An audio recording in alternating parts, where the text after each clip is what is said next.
I'm going to show you how to use Ericom Access Now to create a remote desktop RDP session from this Google Chromebook to this Windows 7 workstation.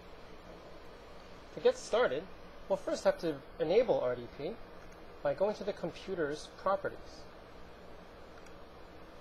Select the Remote Settings tab, and then check Allow Connections from Computers. Click the Select Users button to add any users that you want to have access to this machine. Next, install the Ericom Access Now server.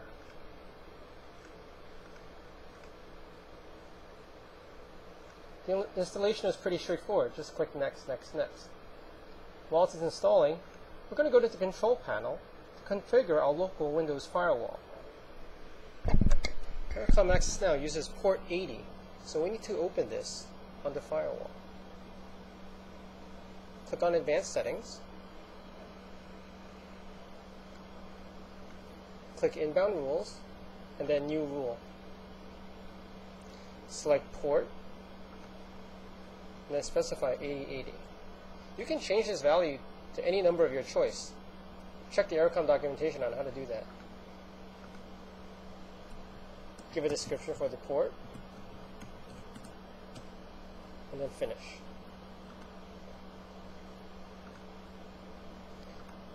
Lastly, we're going to want to configure our internet router to allow port 8080 to this system. I've logged into my Linksys router, and to configure port forwarding rules, I need to click on Applications and Gaming. This may be different depending on the router that you use.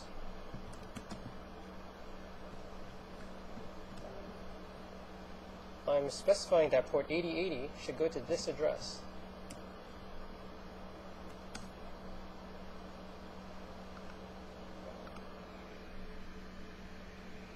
And once that's done, this machine is ready for access over the internet using Access Now. So let's put this over to the side, and we'll bring over our Google Chromebook.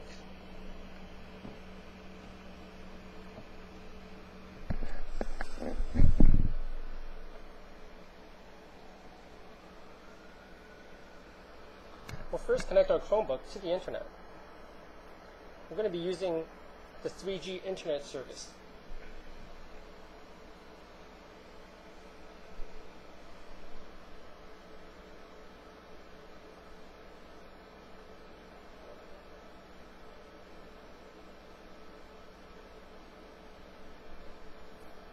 Once the connection is ready, we'll just go to a website to make sure that it's working. Now, in order to connect to my Access Now server, I need to use the Access Now web page to enter the parameters. Ericom hosts a website called app.ericomaccessnow.com that will let you enter such parameters. Under the Access Now server field, I'm going to enter the address of my network. This is my wireless router that has port 8080 configured. Next, I'll enter my name. This is optional, and the password. It's very important to enable SSL encryption for any connections over the internet. This adds additional security to the communication. And then click Connect to start the session. As you can see, as this session is established, my Windows 7 desktop goes into a locked state. This is for security, as you don't want users at the Windows 7 desktop to be able to see what you're doing. And that's it. I've established a remote desktop session from my Chromebook over the internet into my Windows 7 workstation.